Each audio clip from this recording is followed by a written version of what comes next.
In this video, we're going to show you how to completely remove the base of a vacuum, check to see if there's any things you need to remove, any kind of debris, and also change the belt with the vacuum totally taken apart. Also at this time, you could check the motor. If there were any issues here, you could also take care of it at this time. So, first thing you need to do is remove all 5 screws in the base of the vacuum. And then once those are loose, you can pop the bottom of the vacuum off.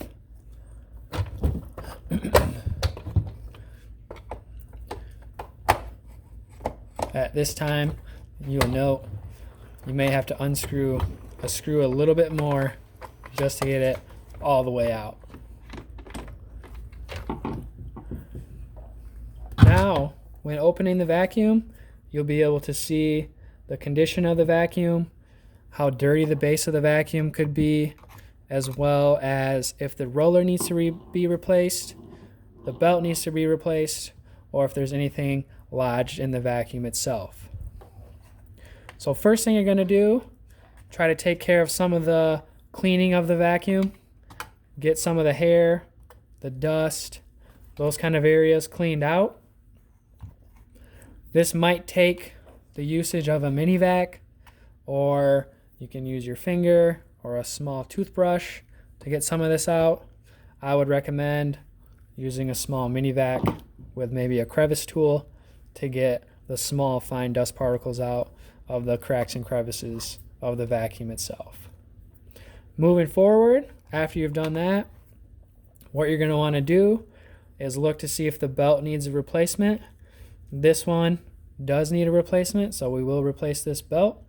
You'll have to slide the belt off of the roller, removing it from the large portion, and then the part that takes a little extra work is getting it around the engine portion.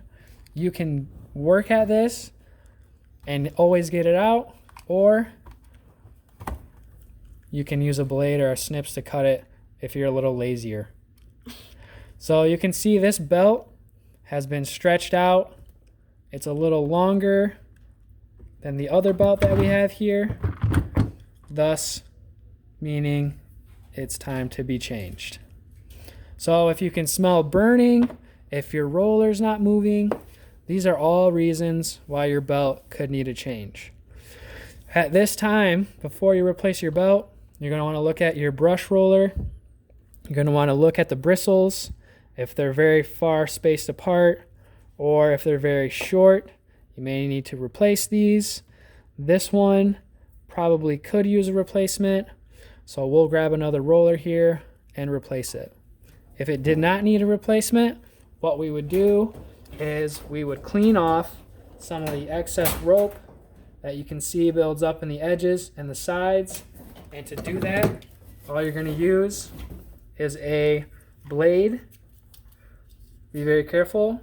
All you're going to do is kind of cut these strings off of the roller, taking them out. The more problematic areas are the edges and the corners. You can also take the roller out at this point if you would like and cut it away. Again, carefully cutting this away because you do not want to cut your hands. Once you feel that you've had this taken away, you want to test it to make sure that the roller still spins well. Again, kind of analyzing the brushes. You can see some of these brushes have a little bit of wear and tear to them. This one's a little older. You can see compared to the new brush where there's no gaps between the brushes and the length may be a little bit longer. This would be your good brush. This would be one that would be worn and need a change. So what we're going to do is change this roller today and throw away the old brush. Things that can happen with the brush rollers themselves is things can get jammed in the sides of the roller, hence why you always need to test your roller to make sure this does roll, because if it has anything jammed in there, it's going to end up burning up your belts and having to replace multiple belts or the roller itself again. So always check that before you place that in. Each roller has a side that says new. So if you can see that there, that says new. This side says old. So what we're going to do is we're going to face the new side up on both sides. Each side again with the same thing. You can tell the difference between the flat side here and the graded side here. This again is your new side. The flat side is your old side. And we're going to start with the new side facing up. So those will both have to be facing up. As we put this roller in, just slide the roller on in the necessary slots there, lining both of those up, having both of the new side up, and this roller has been replaced. Again, if you need to, check to see if you have anything clogged, and it will be located in here while the brush roller is out. When done with that, you're going to take your belt, and it's time to replace your belt. First things first, you're going to want to put it on the engine portion of the vacuum.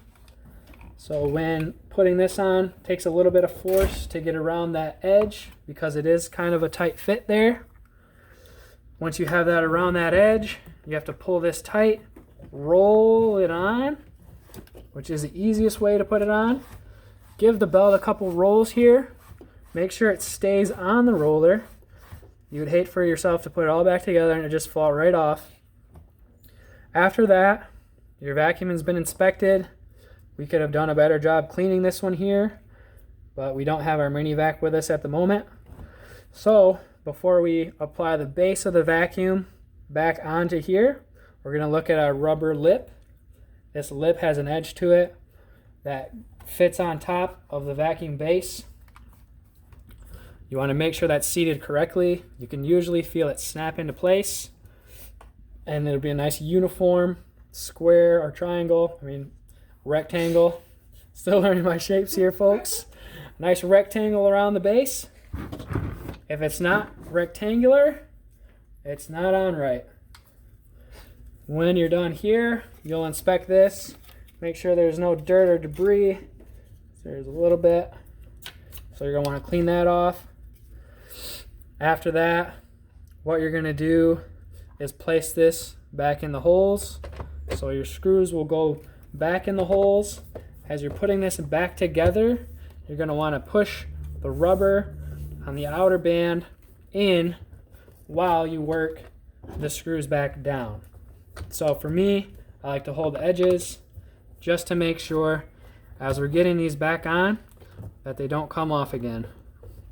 If they come off again, sometimes that's what's going to lead dirt and debris to get in the vacuum base, which is not good and causes more work for us when we have to take it apart again or debris gets in the engine. So I usually go around it kind of like you would a car tire, hitting the corners first and the edges, so then the outside seated nice and well, and then I end in that middle one.